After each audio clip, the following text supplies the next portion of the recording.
Hey, everybody.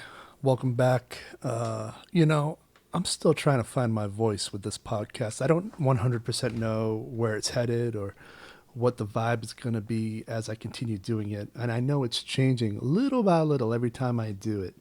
And that's a result of me just kind of not only getting the hang of it, getting into the schedule of doing it twice a week, but also like kind of just the small things that I'm starting to sort of figure out in regards to what it means to me to do it every time I do it. And if you've been listening to all of the podcast episodes that came before, I'm very much a person who creates for the self, and then I put it out there for everybody else to find meaning out of.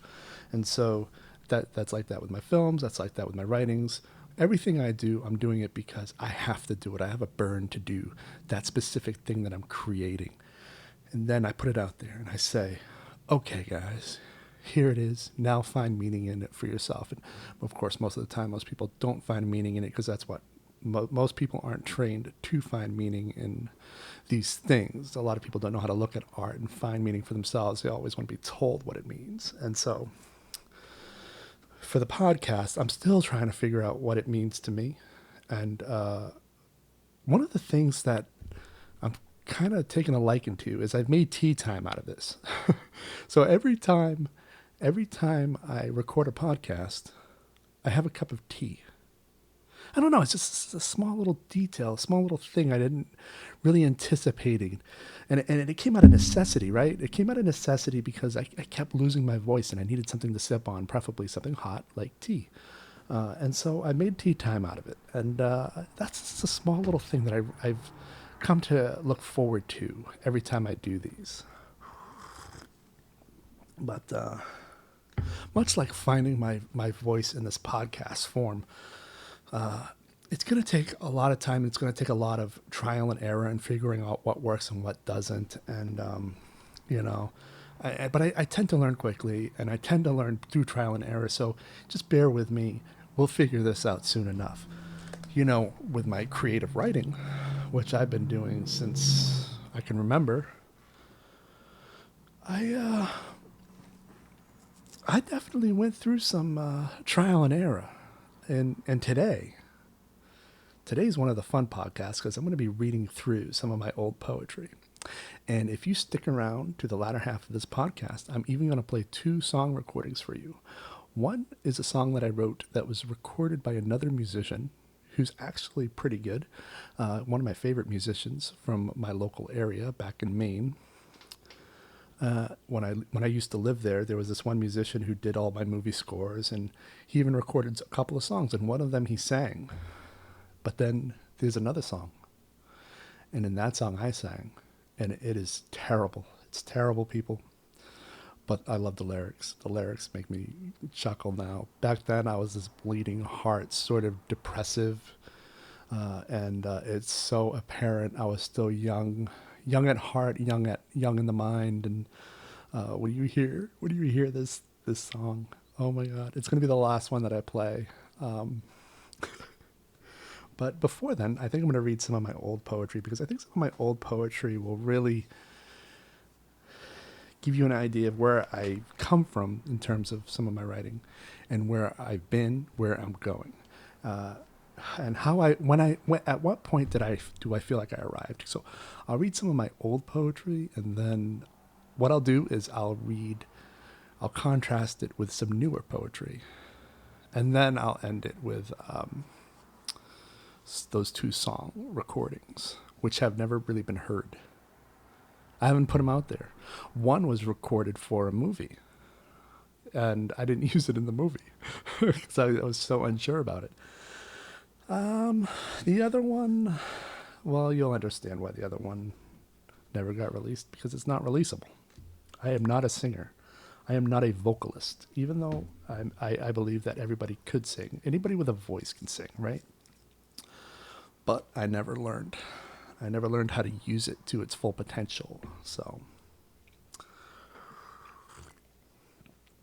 some years back, we're talking over 20 years ago, I wrote this short poem. It's really short. It's called Living Here. Living here for all the dreams I had last night and every night before that. If I fail or give up, I would have proved everyone back home to be more than quite right. My life will then reach its pinnacle. Now, I don't remember if I wrote that when I first came to New York or if I was in Vancouver, but I know I wasn't living in Maine. So it's very possible that I wrote it when I first arrived, because the first month I arrived to New York in September of '03, I wrote a lot of poetry, and most of it's not very good, but I needed a way to vent kind of just how tough life was. I had a tough time adjusting to the city. This one is called One Last Hoorah Before Normalcy. The adjustments are taking place. Worrying has turned out to be the biggest waste of everyone's time, including mine. I should have seen it coming, the struggle to find housing, before I even moved to this hollowed-out island. The foreshadows surface like Pier 1 pylons. It makes no difference how mean these streets are. They will see you coming no matter what. They will see you coming 100 miles away. But I mustn't let it hurt me. I just have to let it be. I must continue to make everyone see the real me. And what it's like to be me. A man with such important ideas, knowing the world could go on even if I wasn't here. So basically what I was writing about is when I first arrived here, I came here with a big vision for what I was going to do. And I came into a world run by people who had other ideas and the actual power to see those visions through. And me kind of realizing how hard it was going to be to get anyone out there to listen to me, to give me a shot.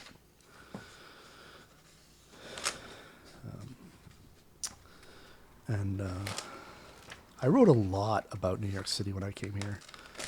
Before I came to New York City, I visited twice. I visited once in '02. It was my first visit. It was in November of 2002. And then over the winter and spring, I started planning my move, saving up every dime I could. And then I came again in '03, in May of '03, to sort of meet potential apartment roommates and try to find housing. But that didn't work out. All those meetings fell through. And then eventually I found a room through Craigslist in Queens. And I booked everything remotely. I didn't bother coming back to the city until I actually moved in on Labor Day weekend of '03. But prior to my May 2003 trip, I wrote a lot about my first trip to New York City, and I wrote a lot about what my life might be like in New York City. New York City sort of became the place that I sort of daydreamed about escaping to, with the girls of my dreams. Yeah, and some of those poems ended up getting published in collections. Also, some of those poems got published in our local sort of monthlies and quarterlies and news outlets. One of those poems was For Just One Night from 20-year-old Eric Norcross. Sifting through all these dreams I composed tonight, trying to keep serenity. All logic is out of sight. There's an important career on one side, and the woman I love trying her best to hide. But she's not my future, and I see this now. Why didn't she want me? Why did I love her? Like some island fool, I loved her with all my might. Like some island fool, I'm going to try and fight. Let's run away together. We'll go to New York City for just one night. I become sweaty in my cooped-up den. The air is humid and you're on my mind. So I grab my coat and I lock out all sound. I walk fast as the worry grows that I just might die in this small town. Why didn't she want me? Why did I love her? Like some island fool, I loved her with all my might. Like some island fool, I'm going to try and fight. Let's run away together. we'll go to New York City for just one night. And that one is, of course, me daydreaming about escaping early with somebody, not alone, like I ended up coming here alone, with somebody I would have never been able to come here with. And but there's a lot that's true about who I was back then. I really was thinking about choosing a career or staying at home or finding somebody in my hometown to settle down with who would be willing. And I knew that if I did that, I'd have to let everything go. And I described my environment, my sweaty, cooped-up den, the humid air. And I used to leave in the middle of the night to go for walks. I used to put my headphones on, and I used to just drown out all of the real world, and I used to just listen to music, mostly movie scores, trailers. I used to listen to trailers. And if I was in the mood, I would listen to actual songs. Sometimes I'd listen to spoken word poetry, live poetry readings. I really loved listening to Bob Dylan read. For those of you who haven't heard Bob Dylan read, I mean, talking about inspiring. A lot of my writing back then was inspired by his poetry readings, his live poetry readings. But man, I got like a whole binder here of poems I wrote about New York, about people that I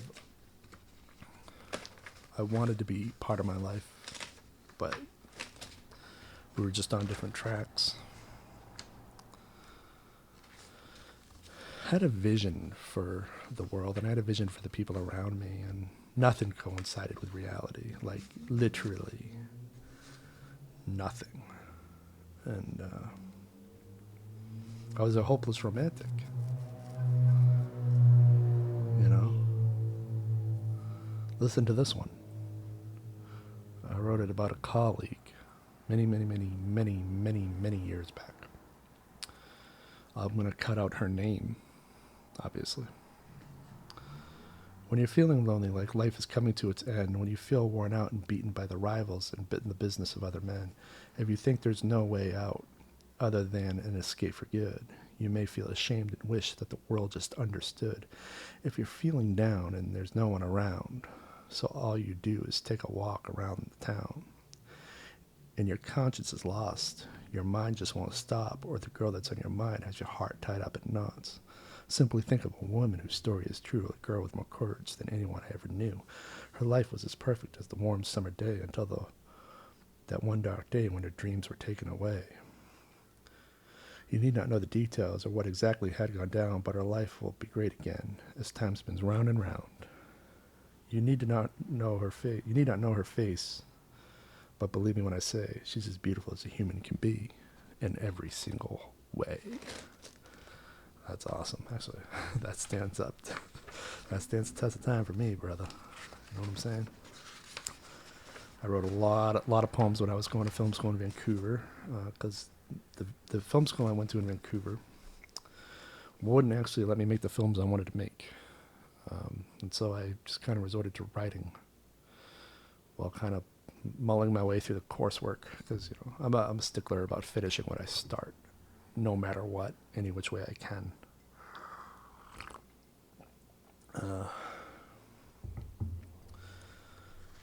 In high school, I used to publish short stories and poetry in our high school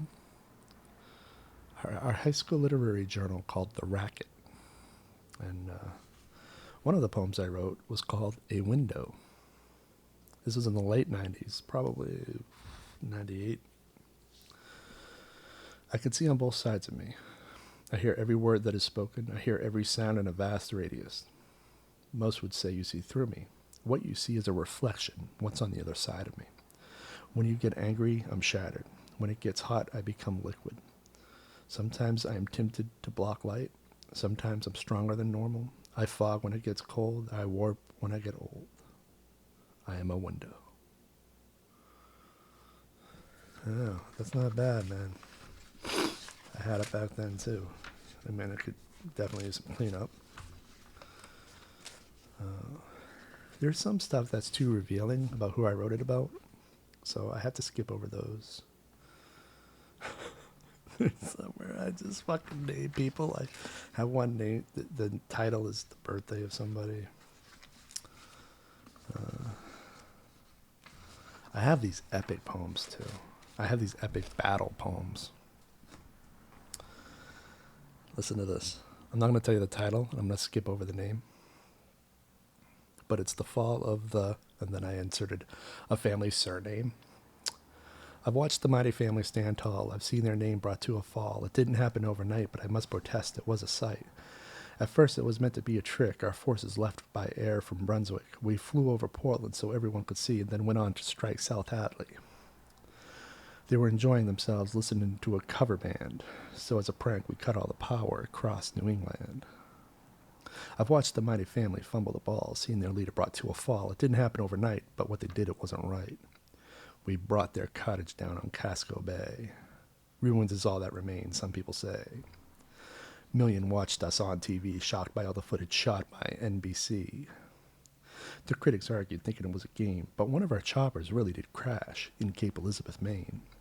We moved in below radar cover and put our choppers into hover, dropped our troops into Southington, and then began our search for the blank. We cut across every acre of their lawn and invaded their house just before dawn. We raised our voices, a scream and a shout. We forgot just then what we were fighting about, but the battle continued and our mission grew thin.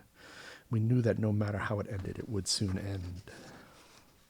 I've watched the mighty family fumble the ball, seen their name brought to a fall, lost the meaning of it all. The objective now is to be the one standing tall. Well, our story ends just about here, and I'm sorry to say it ends in tears with our soldiers all completely gone. We at last got to see the fall of the blank.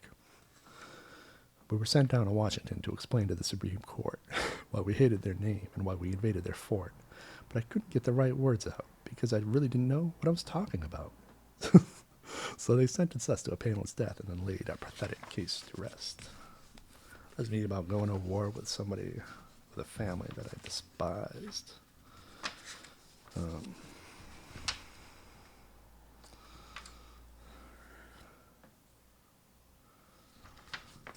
Yeah, lots of good stuff here. We should, I think we should save some of these for another future podcast. I think I should go into my archive of more recent work so that you can compare and contrast what I'm doing. Okay. So this one I wrote some years back, but it's more recent. It's called Helen. And it was published when I ended up going back to school and enrolling in a BA program. I ended up putting some of these poems out through the student portal. And then that evolved into me putting poems out in the literary journals and other places. And so you can find some of these online, actually, if you look hard enough. Helen. At Amsterdam House, there is an old woman, a resident of the ward. Helen is her name. She rolls down the corridor in a wheelchair among the fastest residents in the place. She sees one of the staffers, perhaps a nurse or a CNA, and says, "Are you here to kill me?" The staffer stops, leans down, and looks her straight in her one eye. "No," the staffer says. "Where are you going?" "Please," Helen pleads, "please kill me." "Why?" "Because I need to get out of here." "Where do you want to go?" "Anywhere." Helen is serious and depressed. The staffer wheels her back to her room, and Helen is once again forgot. That was written about a tenant of a nursing home called Amsterdam House in Morningside Heights, Manhattan, which I used to visit periodically because somebody I knew was holed up there and ended up dying there. And I remember Helen always asking for somebody to kill her. She knew where she was, and she didn't want to be there, and she didn't care if she had no chance of surviving outside of there on her own. She'd rather be dead than be there. This one is called The Conversation, dated in 2015. I wrote this. I wrote it September 11th, 2015. So on one of the anniversaries of 9/11. The worst thing that could happen is you won't be accepted, quips the effeminate man as he advocates for submissions. Rejection is good. It builds character, he implies. He and his buddies go on, groveling over awards and winners. And they hold others up on a pedestal of diamonds and announce, this is success. If you don't get this far, you are a failure. These idiots don't understand the damage they're doing. They're teaching the wrong ideals, sending the wrong message. It's a setup for failure, a solution to avoid such calamity. Why was this created? What is it for? Is the existence of this work relevant? Does it need to be relevant to exist? Where does it fall? Where does it fall within the ongoing conversation? As long as you understand this about your work, none of that other stuff matters. And that was called The Conversation. Not sure what projects I actually have in this binder. I'm discovering them as I peruse it. Let's see here. This is called Hypocrisies and Other Shit Stuff, and I have no idea what I'm in for because I haven't pre-read any of this. Usually I'll knock these off and then forget about them. And I'm revisiting it with you today without remembering everything. Industries come and go as technology develops and cultural needs undulate. The experts undo their own careers and crash their own markets. Kodak ushered in their own demise with the digital sensor. Whale oilmen from New Bedford figured out how to refine Pennsylvania fossil oil into kerosene. Our push for expansion and growth and efficiency negates our core humanity and omits our beauty and horror. And we are no longer tangible, touchable, transparent, nor transient, but are in all totality ugly and opaque.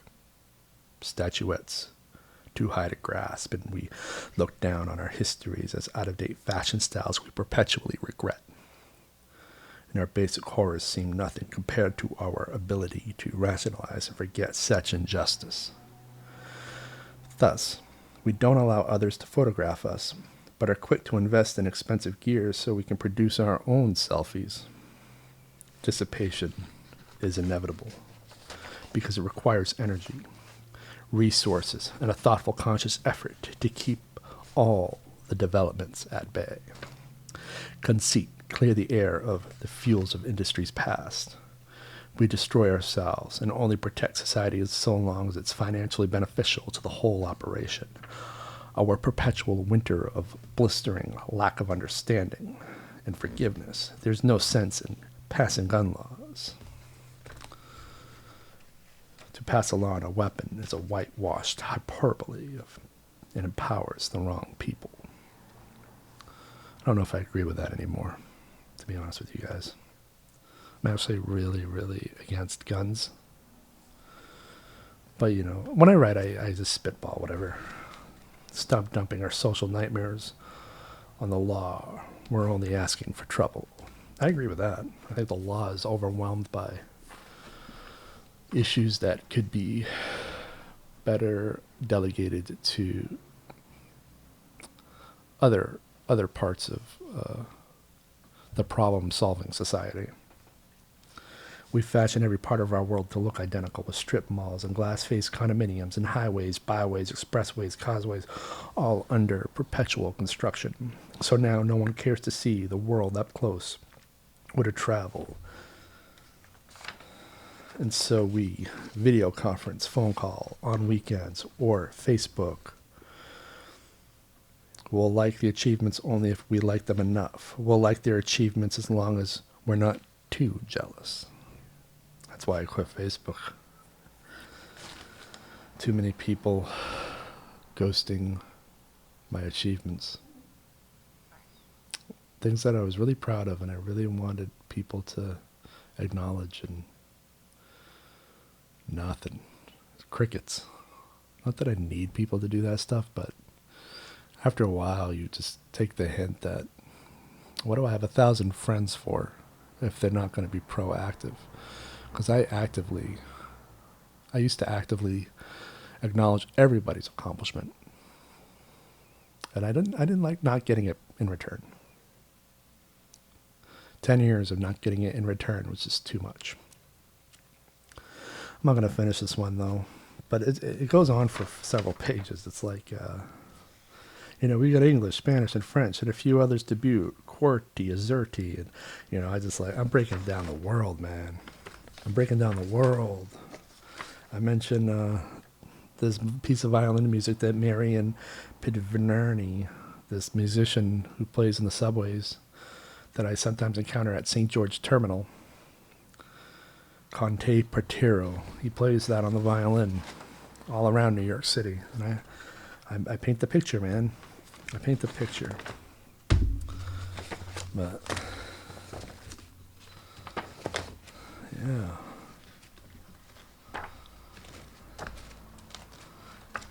And if you guys want to hear some of the poetry that I actually really, truly love, I have some of it on my YouTube channel.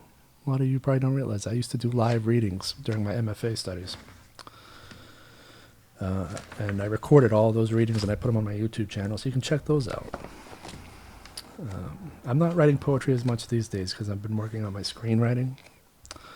One of the reasons that this podcast is so late this week,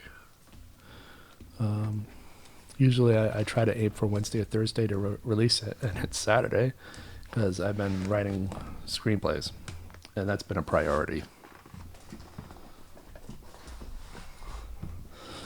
Yeah, so I have a lot to get through too because I'm now in this zone where I'm submitting screenplays to competitions and to residencies and workshops and really just trying to get out there as a screenwriter, which I never used to do before. I used to just write them for myself so I could produce them down the road, but I have so many now that I can't possibly produce them all at the moment. And I'm just like, well, what can I do to stay productive during quarantine? I think I'll just polish these up and send them out and see what happens.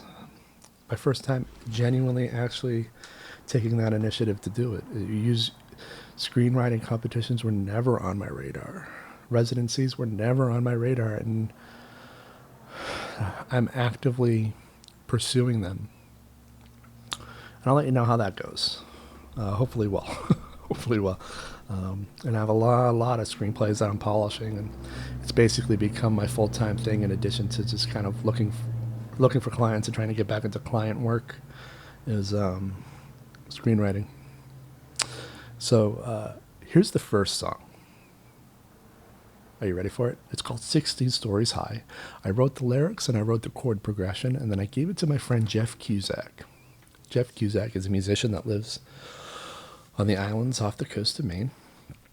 And he was always a friend that when I was in high school, I always went to when I had questions because I was learning guitar and I was kind of teaching myself guitar with a few lessons here and there from various people in my circle. And he was one of them. And I said, hey, do you know the chords to this song? Or are you able to transcribe this by ear? And eventually he started doing scores for some of my student films and some of my first indie films. And I said, well, I got this song that I wrote.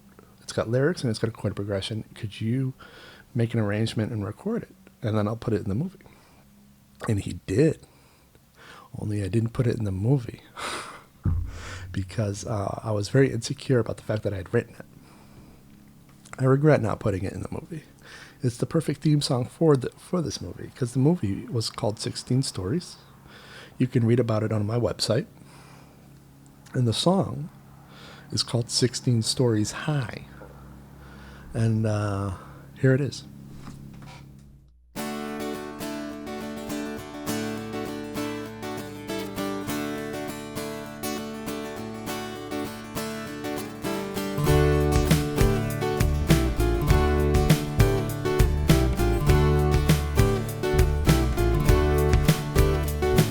Stuck in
ever have anything at all. If we had met 16 stories high, you would have thought I was a nice guy. We would have been really good friends, 16 stories high.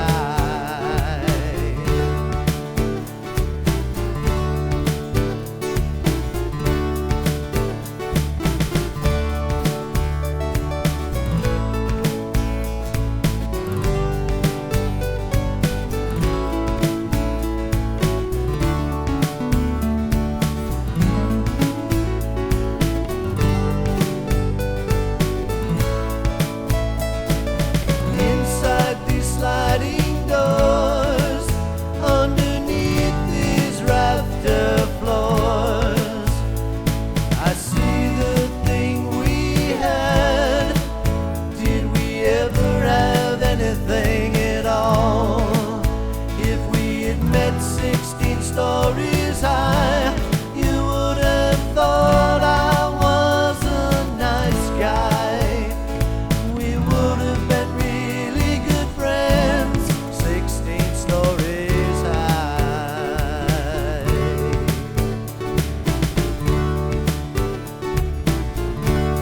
16 stories high.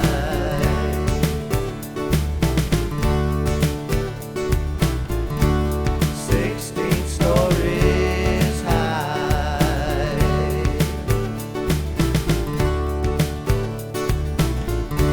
16 stories high.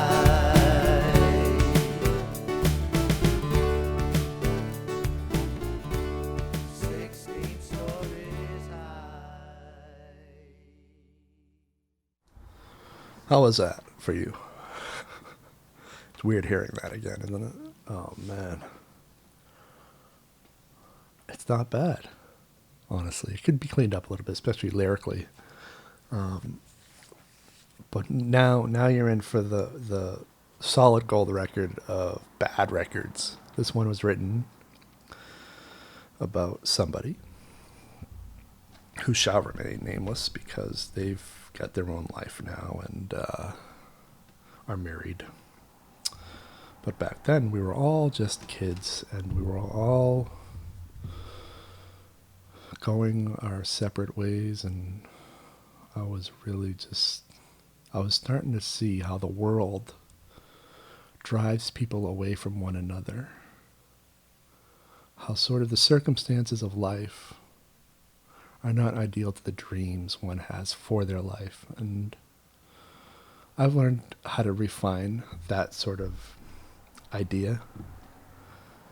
But this is an early version of sort of the kind of types of stories I'm playing with now. And I don't know if you saw my film Lipstick Lies, but Lipstick Lies is very much about that philosophically.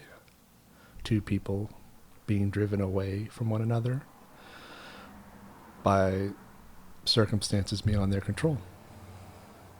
But we all encounter it, don't we?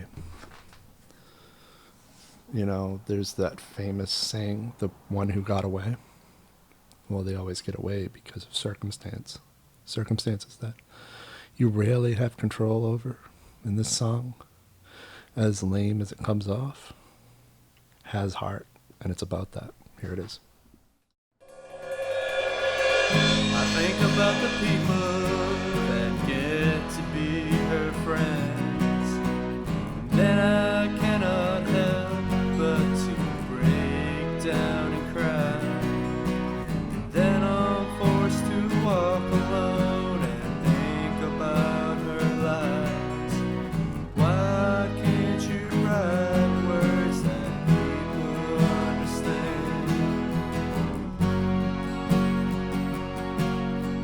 Well,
and soon we'll all be dead.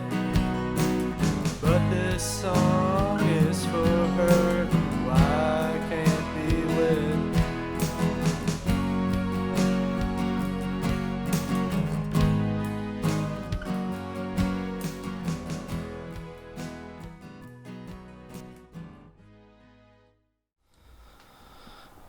All right, thanks everybody. Let's catch up next week, and we'll keep talking about the art life, the writing life, the cine life. If you want to support this podcast, you can do so through Anchor. You can also do so through my Patreon. Links are in the description. Also, with Patreon, if you contribute to Patreon, you'll also be contributing to my output of work. So you'll be contributing to my films and my mixed media art, but mostly my films, because that's the main thing that I do right now. But I'm also doing 2 graphic novels, and I could really use resources to finish those. So check out my Patreon, look at all the 9 tiers of support that I have there, and see if any of those work for you. If you're not able to, I get it. We're in a recession, thanks to COVID-19. So here's what you should do. You should reach out to me, and you should ask me to tackle certain topics. Ask me some questions. Ask me about anything, and I'll see what I can do about bringing your concerns and your ideas into these episodes. That way I can better serve you. Thanks, everybody.